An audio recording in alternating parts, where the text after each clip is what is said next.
going to sell it. They know this is a tough policy, so he's got to do it. Here he is. Here's the president. Tonight I'd like to talk with you about immigration. For more than 200 years, our tradition of welcoming immigrants from around the world has given us a tremendous advantage over other nations. It's kept us youthful, dynamic, and entrepreneurial.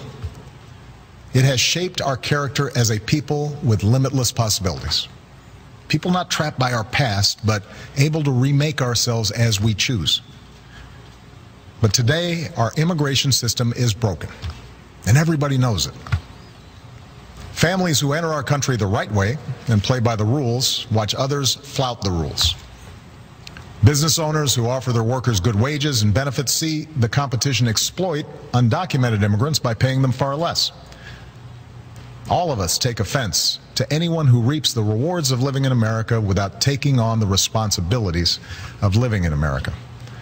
And undocumented immigrants who desperately want to embrace those responsibilities see little option but to remain in the shadows or risk their families being torn apart. It's been this way for decades. And for decades, we haven't done much about it. When I took office, I committed to fixing this broken immigration system. And I began by doing what I could to secure our borders. Today, we have more agents and technology deployed to secure our southern border than at any time in our history. And over the past 6 years, illegal border crossings have been cut by more than half.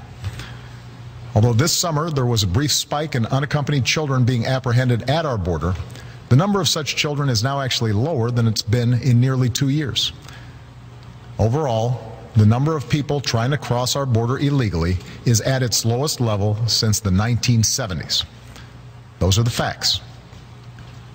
Meanwhile, I worked with Congress on a comprehensive fix. And last year, 68 Democrats, Republicans, and independents came together to pass a bipartisan bill in the Senate.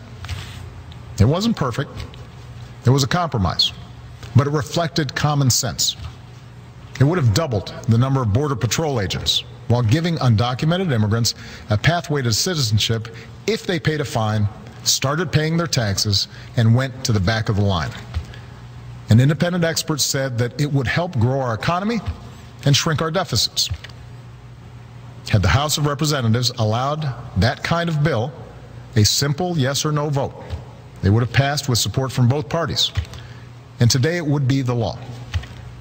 But for a year and a half now, Republican leaders in the House have refused to allow that simple vote. Now, I continue to believe that the best way to solve this problem is by working together to pass that kind of common sense law.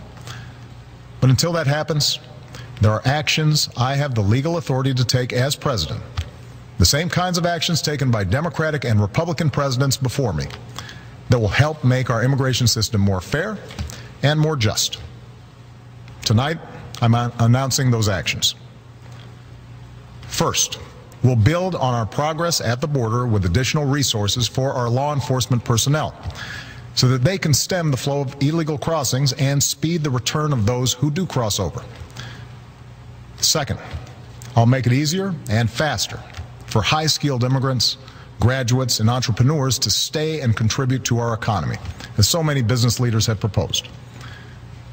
Third, we'll take steps to deal responsibly with the millions of undocumented immigrants who already live in our country. I want to say more about this third issue because it generates the most passion and controversy. Even as we are a nation of immigrants, we're also a nation of laws. Undocumented workers broke our immigration laws, and I believe that they must be held accountable, especially those who may be dangerous. That's why over the past 6 years, deportations of criminals are up 80%. And that's why we're going to keep focusing enforcement resources on actual threats to our security. Felons, not families. Criminals, not children.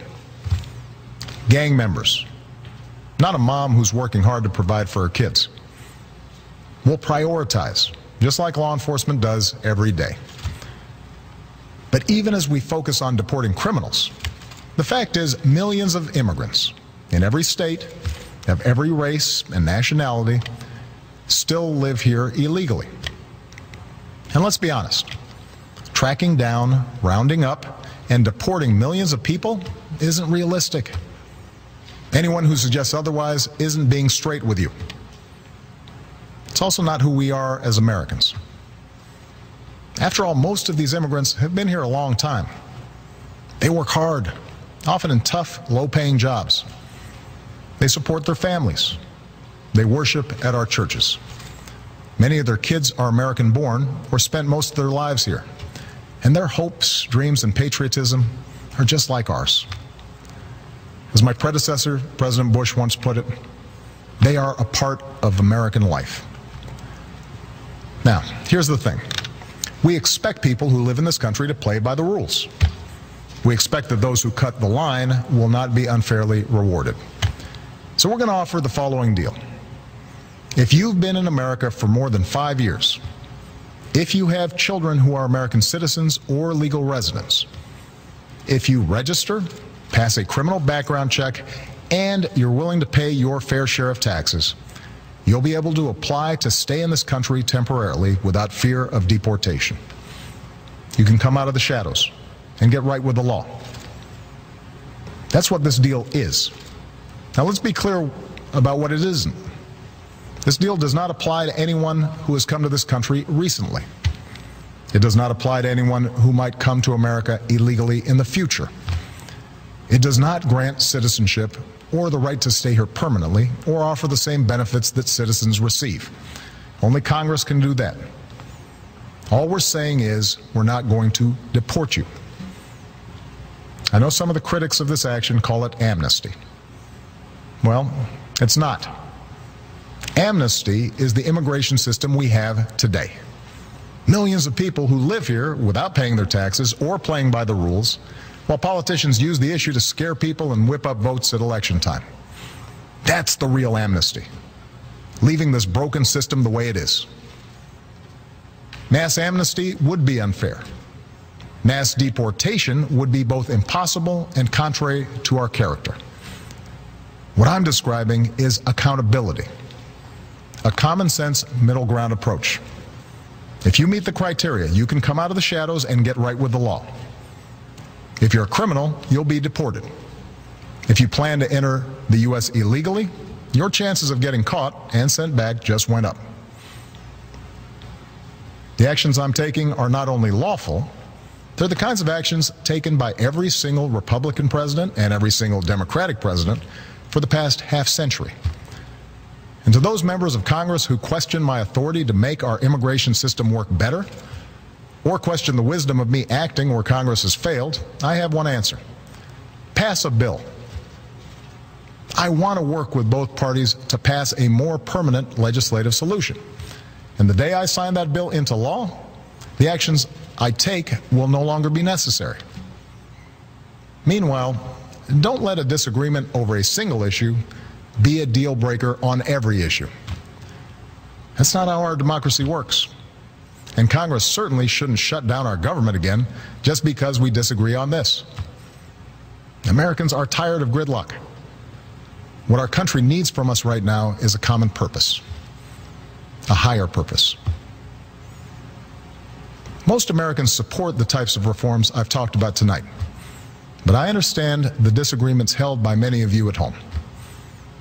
Millions of us, myself included, go back generations in this country with ancestors who put in the painstaking work to become citizens.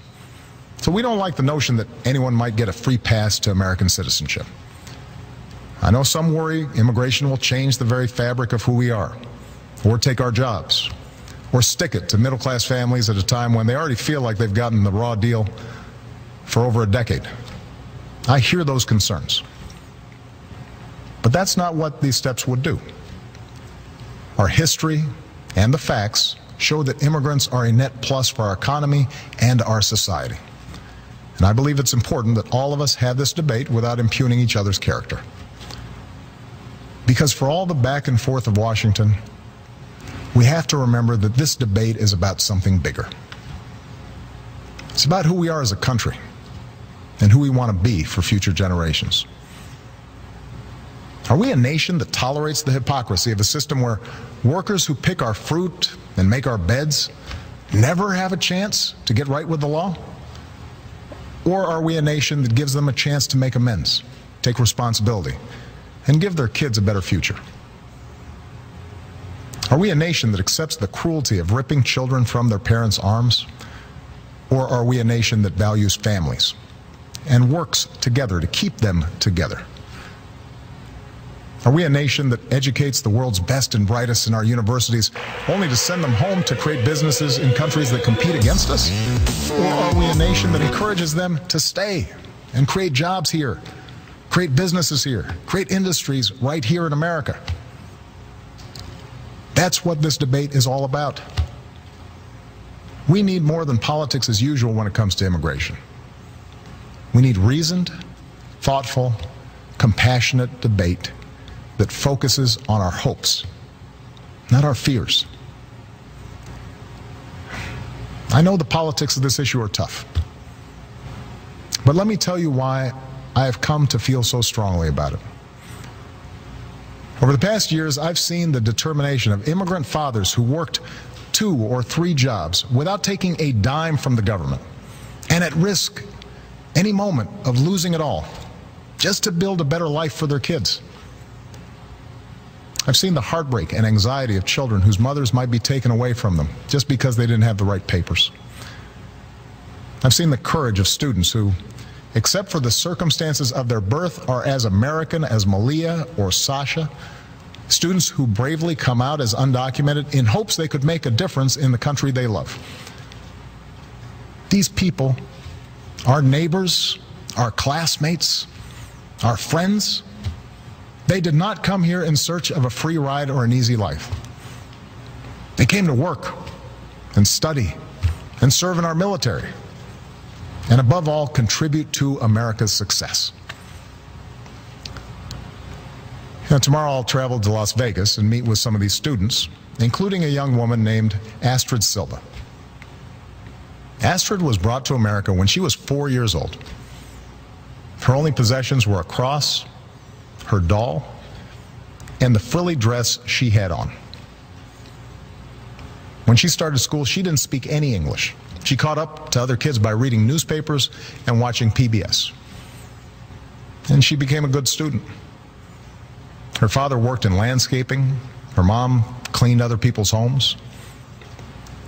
They wouldn't let Astrid apply to a technology magnet school, not because they didn't love her, but because they were afraid the paperwork would out her as an undocumented immigrant. So she applied behind their back and got in. Still, she mostly lived in the shadows until her grandmother, who visited every year from Mexico, passed away. And she